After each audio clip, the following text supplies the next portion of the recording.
Hey everyone, my name is Brittany and today I'm going to show you how to make brown sugar. It's so easy, so much easier than you may think it is, and it saves you from those times where you're in the middle of a recipe and you run out of brown sugar and you got to run to the store. Well, this is going to save you from that. You can whip it up in a flash and it's super easy to store. So let's get started. I'm going to start this recipe with 1 cup of sugar in my bowl. Then I've got my favorite molasses. This is the kind I like to use. You can find it at your local store.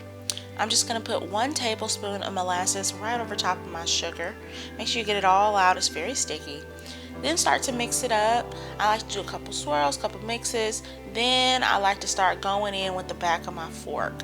I just go to town. It's going to take about 5 minutes to really get this good and mixed in, and just press firmly with the back of your fork into that sugar.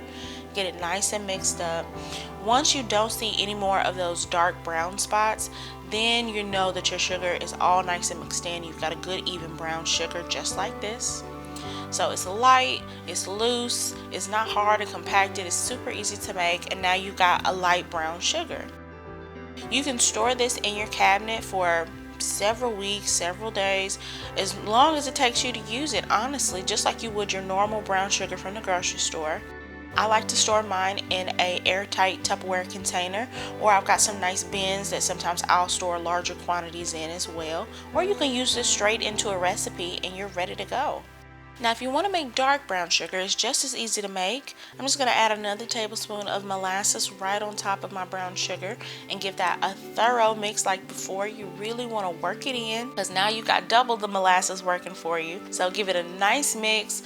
Really get in there with the back of your fork and just mix it all together. And then once all of those dark spots are gone, it's got a nice even color, you've got your brown sugar. And you can store this just like the light brown sugar. Both of these will darken up a little bit in color as they sit and store. You can also add more or less molasses if you would like to make a lighter or even darker brown sugar.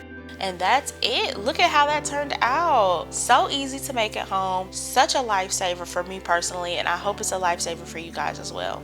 I hope you enjoyed this recipe as much as I did. If you did, go ahead and give this video a thumbs up. It really helps to support my channel. And if you'd like to see more recipes like this, go ahead and subscribe. Thanks for watching.